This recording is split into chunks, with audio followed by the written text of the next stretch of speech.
So hello dear students, we back again. और इस बार हम लोग क्या करने वाले हैं, अपने लास्ट लेक्चर को ही आगे कंटिन्यू करने वाले हैं, राइट। सो लास्ट लेक्चर में हम लोगों ने क्या किया था, क्लासिफिकेशन ऑफ पॉलीमर्स बहुत अच्छे से हमने फिनिश किया था, राइट। तो आज हम लोग क्या करने वाले हैं, basically the different mode of polymerization. तो जो हमारे पास पहला मोड ऑफ पॉलीमराइजेशन है, that is your addition polymerization. Okay, so addition polymerization को हम लोग चेन ग्रोथ पॉलीमराइजेशन भी बोलते हैं। We call it chain growth polymerization. Now why we are calling it chain growth polymerization? Because in addition polymerization the length of the chain is basically increasing. अगर आप ये एक मोनोमर लें, इसमें दूसरा ऐड करूं, दूसरे में तीसरा ऐड करूं, तो what is basically happening? The length of the chain is basically increasing. That is why it is called chain growth, right? So chain keeps on increasing as we add the monomer units. So यहाँ पे देखो addition polymerisation का सबसे important चीज सभी क्या ध्यान में रखना है, दैट द मोनोमर। कैसे पता चलेगा कि ये जो आपका पास पॉलीमर है इसका एडिशन पॉलीमराइजेशन हो रहा है? तो कैसे पता चलेगा, आप उसका मोनोमर देखो। If the monomer right possess double or triple bonds, then we will say that the polymer is polymerising by addition polymerisation. So what is the important condition? क्या इंपॉर्टेंट कंडीशन है? इतना तो याद ही है ना कि एडिशन, अगर आप रिकॉल करो, एडिशन रिएक्शंस कौन दिखाते हैं, डबल बॉन्ड या triple bond. So the monomer, right, the monomer must be unsaturated, right? It should possess either double or triple bond, right? Monomer में क्या होना चाहिए, डबल बॉन्ड होना चाहिए या तो ट्रिपल बॉन्ड होना चाहिए। ओके, सो एडिशन पॉलीमराइजेशन के लिए ये बहुत इंपॉर्टेंट कंडीशन है, right? Now we will see the mechanism. So see, addition polymerization can take place by different mechanisms, जिसमें या तो इंटरमीडिएट आपका कटायन बन रहा है, या फिर इंटरमीडिएट एनायन बन रहा है, या फ्री रेडिकल बन रहा है। तो बहुत सारे अलग अलग तरीके हैं, लेकिन हम लोग अपनी एनसीईआरटी को अगर देखें और अपने सिलेबस को देखें, सीबीएसई सिलेबस को, तो we are going to study about the free radical mechanism. So हमें बेसिकली कौन सा मैकेनिज्म करना है, फ्री रेडिकल मैकेनिज्म करना है, right. So free radical mechanism of polymerization हमको करना है under this addition polymerization. Okay, so this is very important, और ये बोर्ड्स में पूछा भी गया। अगर आप लास्ट ईयर के पेपर्स उठा के देखोगे, so this was asked in board exam, right, the free radical mechanism of polymerisation, and it came for 2 marks. So it is very important. As I said, questions repeat होते हैं। So I am going to discuss about the free radical mechanism. So free radical mechanism discuss करते हैं। पहले एक easy सा example आपको addition polymer का बता देती हूँ, जो आप अपने आसपास बहुत ज्यादा देखते हैं, राइट। शायद आपके घरों में हर जगह, मतलब और भी बहुत सारे एग्जांपल्स प्रेजेंट है। The most common example is polythene. If you see polythene, so what is polythene? Poly मतलब क्या होता है, बहुत सारे, right, many, and so many ethene, right, many ethene is polythene. So polythene means many ethene, और ethene क्या होता है हमारे पास में? It is basically CH2 double bond CH2. So you can see the monomer is possessing a double bond. That means polythene कैसे बना है? Addition polymerization से बना हुआ है, right? So हम लोगों को ये देखते हैं यहाँ पे polythene का। So ये question भी आया हुआ है बोर्ड्स में, that is why I'm writing here. So आपको क्या करना है? Free radical mechanism of polymerization of ethene to form polythene, right? It's a board question, 2 marks, and it is very important. Okay, so जो free radical mechanism होता है, it basically occurs in 3 steps.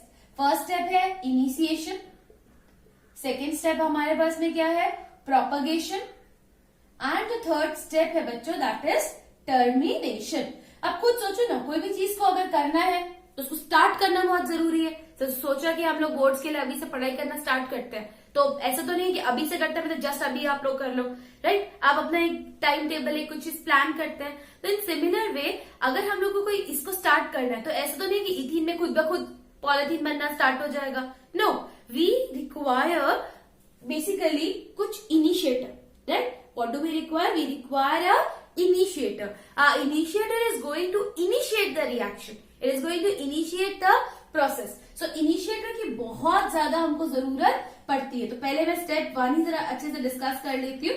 Initiation, right. So initiation के लिए what do we require? We require a initiator. अब ये जो initiators होते हैं ये बड़े कॉस्टली होते हैं, राइट. सही बताओ तो बहुत महंगे होते हैं, एक्सपेंसिव.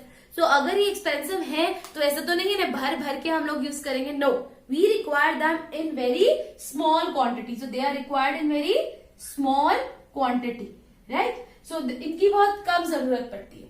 तो जरा इनिशिएटर्स के एग्जाम्पल्स आप लोग नोट कर लेंगे. Examples of initiator: tertiary, butyl peroxide, next is benzoyl peroxide. Third example लिख लो, acetyl peroxide, right? So they are the examples of some initiator. So initiators are very important. Now let us discuss the role of initiator. So I'm discussing the role of initiator taking the example of benzoyl peroxide. So benzoyl peroxide लिखते कैसे? C6H5 C double bond O. ये benzoyl C double bond O C6H5 same चीज ही repeat कर दी, right. इधर पे और इधर पे सेम चीज रिपीट कर दी. अभी पेरोक्साइड रह गया, तो पेरोक्साइड के लिए what we will write? Oxygen single bond oxygen linkage. Okay. Now इस पेरोक्साइड को हम बेसिकली क्या करते हैं? इथीन के साथ में हीट करते हैं, या तो हम इसे लाइट की प्रेजेंस में रखते हैं. तो ये डेल्टा का मतलब क्या होता है? हीट. और H न्यू मतलब क्या है? लाइट की प्रेजेंस में. आइदर यू हीट इट और you keep it in the presence of light. What will happen? तो देखो लाइट की प्रेजेंस में मैकेनिज्म का नाम तो तुम्हें मैं खुद ही बता रही हूँ, फ्री रेडिकल. कुछ याद करो, फ्री रेडिकल्स कैसे बनते हैं? When there is homolysis, right? So when the homolytic cleavage of a covalent bond occurs, then only we get free radicals. तो ये हमें कोवलेंट बॉन्ड दिख रहा है. एक कोवलेंट बॉन्ड में कितने इलेक्ट्रॉन्स होते हैं? ये 2 इलेक्ट्रॉन्स है, राइट. तो जब आप लाइट की प्रेजेंस में इसको ले जाओगे तो बेसिकली जो ऑक्सीजन सिंगल बॉन्ड ऑक्सीजन है इसका क्या हो जाएगा? होमोलिसिस. जब होमोलिसिस होता है तो क्या होता है? देखो ये 2 इलेक्ट्रॉन है. होमोलिसिस में क्या होता है? दोनों को इक्वल ट्रीटमेंट मिलेगी और बराबरी से बंटवारा हो जाएगा. This electron will be given to this oxygen और जो सेकंड इलेक्ट्रॉन है वो इसको मिल जाएगा. तो दोनों को बराबरी से एक एक इलेक्ट्रॉन मिल जाएगा. So when homolysis takes place what do we get? We get species which contain unpaired electron, right. So this O dot plus O dot हमको मिल जाएगा. That is this are the free radicals. तो जब इस bond का homolysis होगा बच्चों, एक इलेक्ट्रॉन इसके पास जाएगा, एक इलेक्ट्रॉन इसके पास जाएगा. अभी बॉन्ड तो रहा ही नहीं ना, बॉन्ड में 2 इलेक्ट्रॉन थे, दोनों पर डिस्ट्रीब्यूट कर दिए, मतलब अब बॉन्ड नहीं है हमारे पास में यहाँ पे, right. Bond is over. So what we will have here? C6H5 C double bond O and oxygen radical, and you can see the both the sides are same, so I can write here 2. अब oxygen को देखो, oxygen is having a free radical. इसके बाकी electron भी show कर देती हूँ. सो 1 2 3 4 5 6 7. So oxygen which is the second most electronegative element, क्या वो बर्दाश्त करेगा 7 इलेक्ट्रॉन? कार्बन बाकी सब तो फुल ऑक्टेट कंप्लीट, और मैं 7 इलेक्ट्रॉन ना बाबा ना. So what it will do? It will compare this carbon and यहाँ पे क्या होगा? इस बॉन्ड में जो कि आगे ना कोवलेंट बॉन्ड है, इसका क्या होगा? होमोलिटिक cleavage होगा. 1 electron will go to this carbon and other will come on the C6H5. So what we will get here? We will get here 2 C6H5 radical plus 2 CO2. अब CO2 तो हवा है, air है, देखो वो तो रहेगा नहीं, तो चला जाएगा. और what we'll get? We will get 2 phenyl free radicals. So इसको C6H5 को हम लोग क्या बोलते हैं? Phenyl free radicals. Okay, now we are getting this phenyl free radical. So what is the role of initiator? The initiator is basically helping in the generation of phenyl free radical. अब ये phenyl free radical क्या करेगा? ये जो phenyl free radical है बच्चों, ये हमारे मोनोमर पे अटैक करेगा, राइट. हमारा ethene is the monomer. So ethene की मॉलिक्यूल पे क्या करेगा? अटैक करेगा. So again we are heating it in the presence of this ethene. So phenyl free radical और इथीन. तो यहाँ पे आपके पास क्या होगा? ये जो बॉन्ड है इसका होमोलिसिस होगा. इस बॉन्ड का मतलब 2 इलेक्ट्रॉन्स. सो होमोलिसिस में क्या होगा? एक इलेक्ट्रॉन इसके पास, दूसरा इलेक्ट्रॉन इस कार्बन के पास. नाउ 2 रेडिकल्स अगर A रेडिकल B रेडिकल के साथ कंबाइन करता है, right, if 2 radicals combine they form a single bond. Right, and in that case we have to remove their dots because ये दोनों इलेक्ट्रॉन्स तो मिलके क्या कर रहे हैं, ये बॉन्ड बना रहे हैं. Okay, so here this C6H5 if it chooses this carbon, so ये दोनों आपस में क्या कर लेंगे, बॉन्ड बना लेंगे. C6H5 single bond CH2, right. अब यहाँ एक सिंगल बॉन्ड तो है, तो ये सिंगल बॉन्ड हमें शो करना पड़ेगा. और यहाँ पे क्या है, CH2 free radical. So now you are seeing that here we are having 2 carbon ethene, और जैसे इस रेडिकल ने इस पे अटैक किया, the length of the chain is increasing, right. तो ये हमारे पास में क्या है, इनिशिएटर की वजह से. So initiator basically initiated the reaction and it helps in the generation of a free radical. This free radical attacks on the alkene or on the monomer and it will basically increase the length of the chain. इसने क्या generate किया, ये new radical generate किया whose length is bigger than the previous one. तो यहाँ so second step हम लोग देखेंगे propagation. So initiation is very important, और ये आपके पास में क्वेश्चन पूछा भी जाता है, राइट. ये क्वेश्चन पूछा जाता है दैट व्हाट इज, पूछा जाता है, in fact it was asked that what is the role of benzoyl peroxide in the polymerization of ethene, right? And in other side it was asked what is the role of tertiary butyl peroxide in the polymerization of ethene. So it's important, right? The mechanism is important and the role of the initiator is very, very important. After the initiation step, the next step is chain propagation. Okay, so next is chain propagation. So propagation basically you can call it. Propagation में क्या होगा, propagation में जो हमारे पास initiation step से आया हुआ है CH2, right, C6H5, CH2 आप लोगों ने नोट किया होगा, right. This radical we got from the initiation step.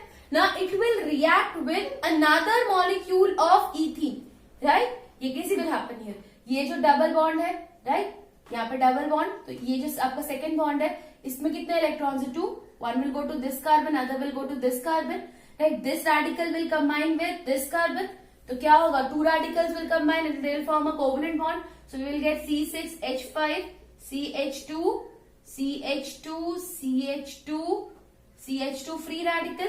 And this way what are we finding, that in each step we are getting a new radical with a longer chain.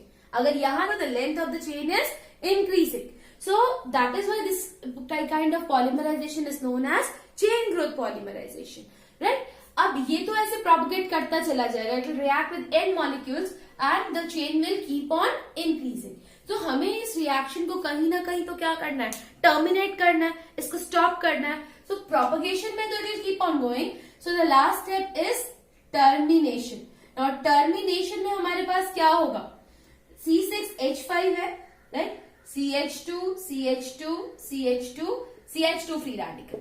If it combines with same kind of molecule C6H5, CH2, CH2, CH2, CH2 free radical. इसको थोड़ा और long दिखा देते हैं, ऐसे दिखा देते हैं कि it is combining with n molecules of CH2. तो मैं बीच में इतने सारे CH2 लिखने की जगह सीधे CH2 और यहाँ पे n लिख देती हूँ कि भैया बहुत लंबी चेन है, राइट. n molecule CH2 के, here also I'm writing C6H5 CH2 n.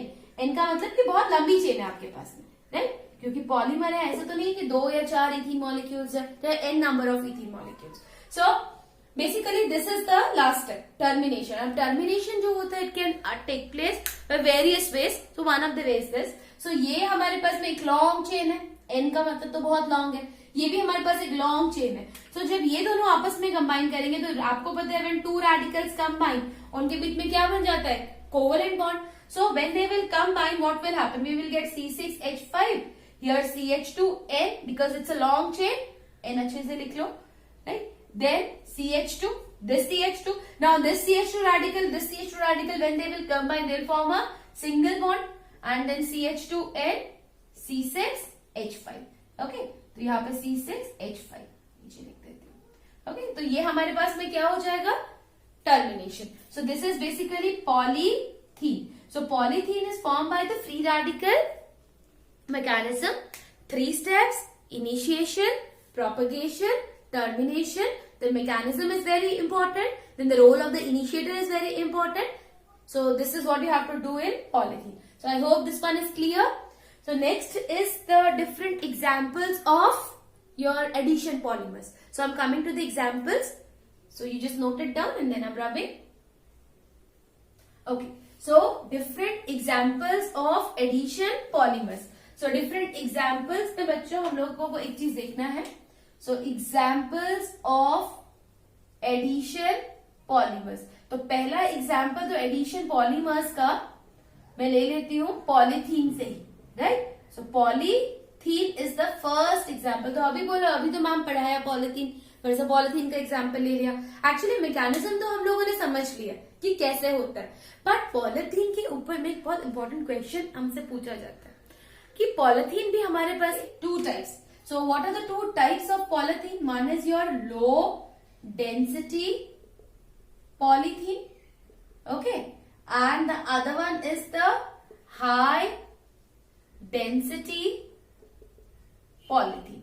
Okay, so low density polythene and high density polythene both are obtained from ethene only, right. दोनों ही कैसे ऑब्टेन की जाती हैं? इथीन के फ्री रेडिकल पॉलीमराइजेशन से. चाहे आप लो डेंसिटी करो, चाहे आप हाई डेंसिटी लो, राइट. तो इसको मैं शॉर्टकट में LDPE लिख देती हूँ ताकि याद रहे, और इसको लिख देती हूँ HDPE. Okay, high density polyethene. So basically polythene is of two types, right. One is your low density polythene and the other one is high density polythene. देखो ये जो लो डेंसिटी पॉलीथीन और हाई डेंसिटी पॉलीथीन है, दोनों के दोनों हम लोग ऑब्टेन करते हैं from ethene. So ethene is basically the monomer, right. But the conditions under which we are getting these two polythenes, right, decides whether it will be a low density one or a high density one. तो जो low density polythene है basically वो कैसे obtain करता है, किया जाता है, हम लोग इथीन को ट्रीट करते हैं हाई टेम्परेचर. अब ये टेम्परेचर कितना हाई होता है? 350 से 570 केल्विन. ये कंडीशंस आप लोगों को ध्यान रखनी है. Okay, and high pressure.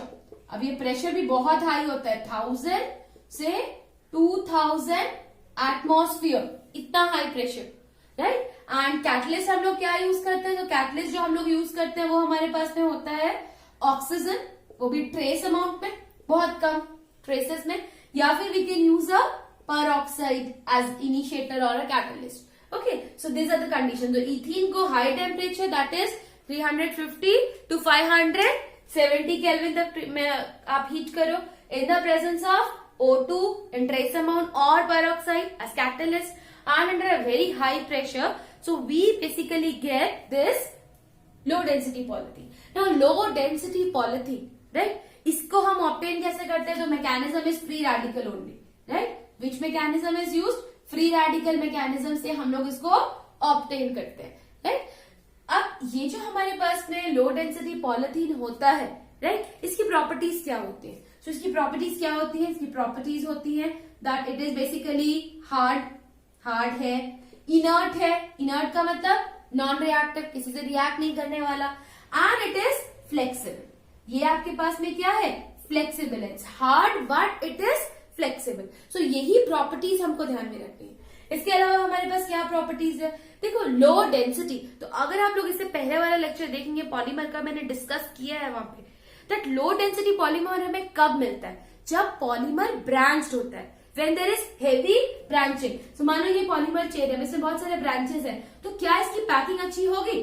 No, अच्छी पैकिंग नहीं हो पाएगी. वाई? बिकॉज बीच में ब्रांचेस आ रहे हैं, तो ये ब्रांचेस बेसिकली क्या करेंगे? हिंड्रेंस क्रिएट करेंगे to a good packing. So when the polymer is highly branched, right, so when the polymer is highly branched, उसकी पैकिंग क्या होती है? Not good, right. So the packing is not good, and if the packing is not good, then in that case कैसा solid हमें मिलेगा? जिसकी density क्या रहेगी? लेस रहेगी. So they are having basically less density. So ये reason हमें ध्यान रखना है that why they are less dense than the high density ones. The reason is that they are having highly branched structure, right? So they are highly branched. As a result of that, they have low density. अब इन लोगों को हम लोग use कहाँ पे करते हैं? तो इनका यूज हम लोग कैसे करते हैं? जो हमारी स्क्वीज बॉटल्स होती हैं, राइट, स्क्वीज बॉटल्स होती है आपके पास में, जो सॉसेस की, इसमें सॉस हमारे पास आता है, राइट. तो अगर आप स्क्वीज बॉटल्स देखेंगे तो वो फ्लेक्सिबल भी होती है. इसके अलावा हम लोग इसको कहाँ यूज करते हैं? टॉयज में यूज करते हैं, राइट, फॉर मेकिंग टॉयज. एक चीज हमें और ध्यान रखना है इसकी प्रॉपर्टी में, that it is not a good conductor of electricity. so it is not a good conductor of electricity. तो क्योंकि इलेक्ट्रिसिटी का गुड कंडक्टर नहीं है, that is why this kind of polythene is used for making the insulation of wires. तो जो wires आपके पास में है ना, उनके आउटर में आपने देख रखा होगा कि प्लास्टिक कवरिंग होती है. So that plastic is basically a low density polythene. So they are used in these areas. ये हमें ध्यान में रखना है. Now we'll come to high density polythene. So high density polythene basically is obtained from ethene only. लेकिन हमें ethene को treat करना पड़ता है in a hydrocarbon solvent, right. So ethene को हम लोग ट्रीट करते हैं इन अ हाइड्रोकार्बन सॉल्वेंट. तो solvent is hydrocarbon as solvent. अगर हम टेम्परेचर देखें यहाँ पे, तो temperature is not very high. Unlike here 350 से 570 है, इधर 333 से 343 केल्विन. मतलब देख लो, उसका मिनिमम पे भी नहीं है, उससे भी कम. 333 से 343 केल्विन टेम्परेचर. एंड प्रेशर तो आप लोग देखोगे तो हैरान रह जाओगे that it is only 6 to 7 atmosphere, whereas here it is 1000 to 2000 atmosphere, और इधर 6 to 7. अब आप सोचो ये करिश्मा कैसे हो रहा है कि वह इथीन तो दोनों केसेस में है, लेकिन वहां इतना ज्यादा pressure and obviously high temperature. Here the temperature is less and the pressure वो तो ऑलमोस्ट, आप देखो कहाँ 1000 से 2000 एंड कहाँ 6 to 7. सो ये जो करिश्मा हो रहा है, ये हो रहा है because of a catalyst, right. और ये कैटलिस्ट बहुत इंपॉर्टेंट है. इस कैटलिस्ट का एक स्पेशल नाम है, राइट. इस कैटलिस्ट का नाम क्या है? Ziggler NATA catalyst. I know that the name is not so common. थोड़ा अनकॉमन सा नाम लग रहा है कि भैया Ziegler Natta, right. So Ziegler and Natta के बारे में थोड़ा सा इन्फॉर्मेशन मैं आपको दे देती हूँ. तो जिगलर नाटा कैटलिस्ट बेसिकली, पहले तो बता देती हूँ थोड़ा सा इन्फॉर्मेशन कि जिगलर एंड नाटा दो डिफरेंट पर्सन थे, right. And they discovered this catalyst which is known as Ziegler Natta catalyst. और इस कैटलिस्ट की वजह से इन लोगों को नोबेल प्राइज भी मिला. They got Nobel prize for this catalyst. Okay. And इस कैटलिस्ट के लिए इन्हें नोबेल प्राइज क्यों मिला? इन्हें इसलिए नोबेल प्राइज मिला क्योंकि before the discovery of this catalyst the production of polythene was very very expensive. ऐसे वेंडर हमको फ्री में नहीं देता था पॉलिथीन, बट भैया उसको बनाने के लिए आपको इतना हाई टेम्परेचर, इतना हाई प्रेशर अरेंज करना है. So obviously the machinery is quite costly. तो वो पूरा जो प्रोसेस होता था प्रोडक्शन ऑफ पॉलिथीन का, it was very expensive. But after the discovery of this catalyst you see normal 6 to 7 atmosphere में we are getting polythene, right. That is why polythene इतना सस्ता हो गया कि अभी हाथों हाथों में हर जगह मिलता है. So this Ziggler Natta catalyst के बारे में कुछ इन्फॉर्मेशन तो दे दिया. अब पूछो ये जिगलर नाटा कैटलिस्ट है क्यों, राइट. तो क्योंकि वहां तो आपको उसका नाम लिखना पड़ेगा. So this Ziggler Natta catalyst is basically your try ethyl aluminium, right. Try ethyl aluminium and titanium tetrachloride. Okay, so titanium tetrachloride. Now tri-ethyl, तो ट्राई मतलब तो पता है, 3 बाहर 3 लगा दो. इथाइल का मतलब पता है C2H5. so tri-ethyl aluminium Al. so you can write tri-ethyl aluminium plus titanium is Ti, tetra मतलब 4 and chloride मतलब Cl. so what is your Ziegler Natta catalyst? It is basically your tri-ethyl aluminium plus titanium tetrachloride. So it can be asked in his exam ki what is Ziegler Natta catalyst. And then the high density polythene. Now density is high. तो थोड़ा properties discuss कर लेते हैं इस polythene की. So क्या क्या properties है polythene की, right? So it is also inert. It is harder than LDPE. अब LDPE क्या है आपका? Low density polyethylene, because I told you low density polythene is also hard, right? Inert तो होता है, तो ये भी inert है. This is common, but this is also hard, but it is much harder than the other one because density is high. इसका density अगर compare करो लो डेंसिटी की कंपैरिजन में तो अच्छा है, नाम से ही पता चल रहा है. तो एक डिफरेंस तो वैसे ही हमारे पास तैयार हो गया. नाउ हाई डेंसिटी पॉलिथीन, तो मुझे बताओ स्ट्रक्चर कैसा होगा? डेंसिटी अच्छी है, ज्यादा है, इसका मतलब पैकिंग इज वेरी गुड. और पैकिंग गुड कब होती है? जब स्ट्रक्चर लीनियर होता है. So this polymer, this high density polythene is basically a linear polymer.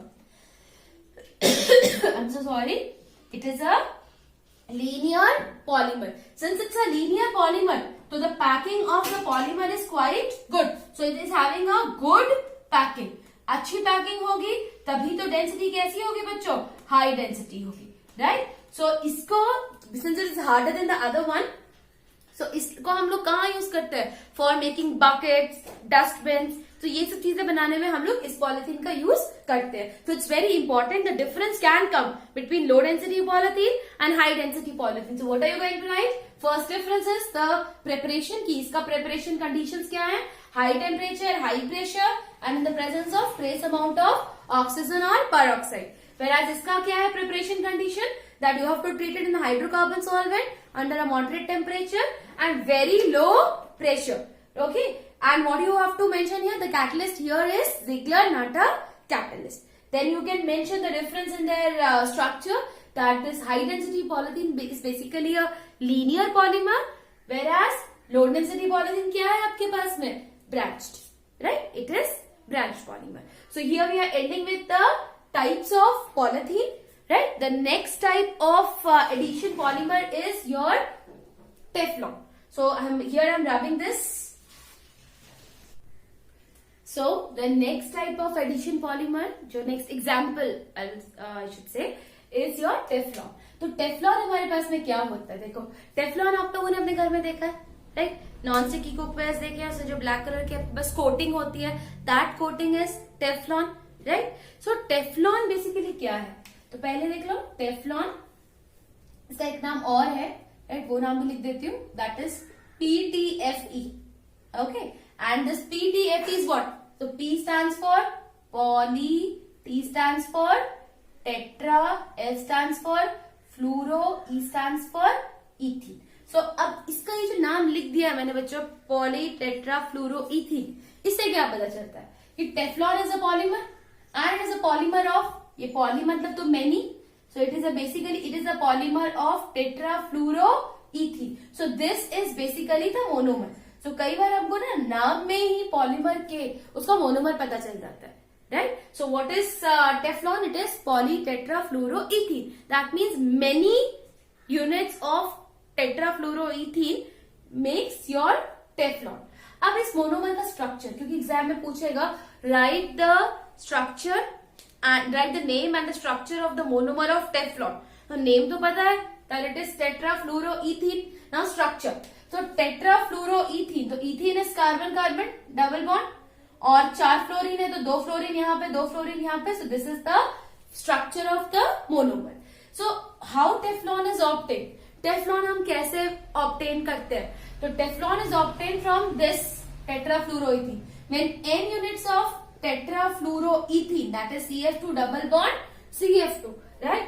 They basically undergoes a free radical polymerization, right? In the presence of परसल्फेट. ये याद रखना है बच्चों कि परसल्फेट एक कैटलिस्ट या फिर कोई फ्री रेडिकल, राइट? किसी फ्री रेडिकल की प्रेजेंस में या परसल्फेट कैटलिस्ट की प्रेजेंस में this tetrafluoroethene it undergoes polymerisation. Pressure यहाँ पे भी क्या होना चाहिए? हाई प्रेशर होना चाहिए. तो we get n units of this CF2 single bond CF2. यहाँ पे भी क्या होगा? डबल बॉन्ड है, right? CF2 double bond CF2 है. Here you can see double bond free radical mechanism है. तो आपको पता है single bond contains 2 electrons. So free radical mechanism means 1 electron will go here, other will go come here. So we are going to get CF2 radical CF2. अब ये जो CF2 radical है ये किससे कंबाइन करेगा? अपने आगे वाले से. ये किससे करेगा? अपने पीछे वाले मॉलिक्यूल से कंबाइन करेगा. सो हम लोग जब भी पॉलीमर का स्ट्रक्चर लिखेंगे हम लोग को ध्यान रखना है एडिशन पॉलीमराइजेशन में that we have to break the double bond, right? इस डबल बॉन्ड को आपने क्या करना है? यहाँ अगर डबल दिख रहा है तो आप यहाँ सिंगल कर दो, राइट? और क्या दिखा दो? That this carbon is joined to the other tetrafluoroethene molecule. ये आगे वाले टेट्राफ्लूरोइथीन मॉलिक्यूल से जुड़ा हुआ है. So this is the representation of a polymer, right? तो जब आपको बोला जाएगा कि write the structure of Teflon, ऐसे पूछ ले, राइट? तो क्या लिखोगे? Structure of Teflon. टेफ्लॉन का स्ट्रक्चर क्या है? टेफ्लॉन तो पॉलीमर है ना. टेफ्लॉन तो क्या है तुम्हारे पास में? पॉलीमर है. तो टेफ्लॉन का स्ट्रक्चर क्या होगा? CF2. ये डबल बॉन्ड अगर है तो डबल को क्या कर दोगे? सिंगल कर दोगे, राइट। इस डबल को क्या कर दो, सिंगल, और क्या दिखा दो, ये आगे जुड़ा हुआ है, ये अपने पीछे जुड़ा हुआ है किसी मॉलिक्यूल से, एंड इन। तो this is the structure of Teflon, this is Teflon, right. लेकिन अगर पूछे what is the structure of tetrafluoroethene, in that case you will write CF2 double bond CF2। Okay, so Teflon का अब use कहाँ कहाँ पर है? सो टेफ्लॉन का यूज हम लोग बेसिकली करते हैं नॉन स्टिकी कुकवेयर्स में, राइट, ताकि हम लोगों को क्या करें, कम ऑयल हम यूज करें, right, to control weight and other things. तो हम लोग क्या करते हैं, जो नॉन स्टिकी कुकवेयर्स में जो कोटिंग होती है दैट इज ऑफ टेफ्लॉन। इसके अलावा इसको हम लोग कहाँ कहाँ यूज करते हैं, तो we use it in making seals, in gaskets, right. So Teflon का एक प्रॉपर्टी रहता है दैट इट इज इनर्ट, किसी से रिएक्ट नहीं करता, रिएक्टिव नहीं है, and it is non corrosive also, इसका कोरोशन आसानी से नहीं होता। So because of these properties हम इसको यूटेंसिल्स में यूज कर सकते हैं, क्योंकि ना हमारे खाने के साथ रिएक्ट होने वाला है, राइट, ना हमारे खाने को कुछ चेंज करने वाला है chemically, it will not change, right, इसका कुछ लेना देना नहीं है। So being inert and non corrosive, it is used in making cooking utensils. एक चीज और ध्यान में आपको रखिए, दैट टेफ्लॉन का डिकम्पोजिशन स्टार्ट हो जाता है when we heat it about 300 degree Celsius, right. So ये भी हमें ध्यान में रखना होता है कि हम लोग का कुकिंग टेम्परेचर कितना है। So it's obviously not 300 degree Celsius. So inert, non corrosive is the property, and the structure of Teflon I've discussed. This is Teflon, this is the monomer of Teflon, that is CF2 double bond CF2. Now the next type of addition polymer which we are going to study is your polyacrylonitrile. So आपके पास में third क्या है, polyacrylonitrile. Okay, now this polyacrylonitrile इसको हम in short PAN बोलते हैं। अब इसके नाम में ही छुपा हुआ है बच्चों, देखो पॉली एक्राइलोनाइट्राइल। आप लोगों को बहुत अच्छे से चैप्टर को प्रिपेयर करना है, स्पेशली इसके मोनोमर्स को। सो पॉली मतलब तो मेनी, नाम में ही है, मतलब many acrylonitrile. What is the monomer of PAN, it is acrylonitrile. Now what is the structure of acrylonitrile? So हम लोग को ध्यान रखना है इथीन, इथीन तो पता है ना, C double bond CH2 CH2, right? So CH2 double bond CH2 is your ethene. If you just replace one hydrogen of ethene from CN, right? This is your acrylonitrile. This is the structure of your acrylonitrile. So ये आपके पास में है acrylonitrile. जब ऐसी N units join होंगी, it gives us polyacrylonitrile. So polyacrylonitrile में क्या होगा, N units of acrylonitrile, CH2 double bond CH CN.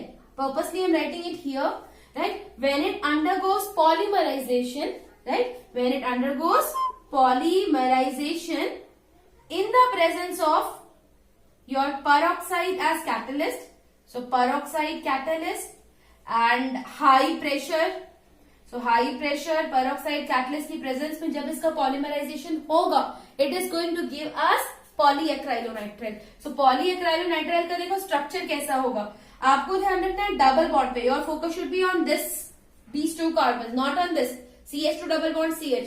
सो क्या कैसा स्ट्रक्चर लिखना है बच्चों, CH2 double bond CH CN ऐसे है, जहां डबल बॉन्ड हमें दिखेगा उसको हम क्या कर देंगे, सिंगल, ओके, और इसको आगे कनेक्शन दिखाएंगे इसका अपने नेक्स्ट मॉलिक्यूल के साथ में, and here we will write N.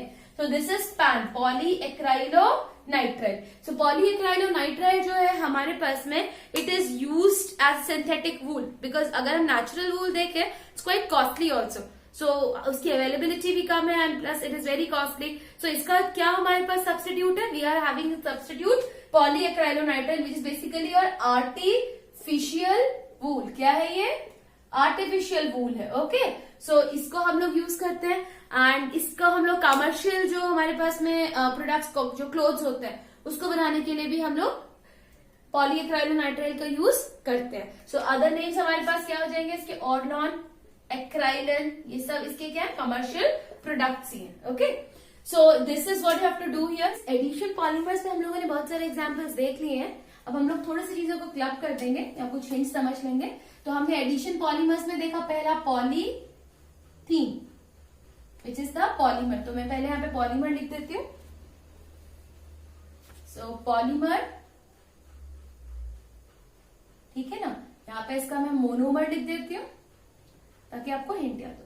तो पहला पॉलीमर हमने देखा पॉलीथीन। पॉलीथीन इस पॉलीमर कैसे लिखते हैं, CH2 single bond CH2 N units. And what is the monomer of polythene? The monomer of polythene is ethene. नाम भी पता होना चाहिए और स्ट्रक्चर भी आना चाहिए, that it is CH2 double bond CH2।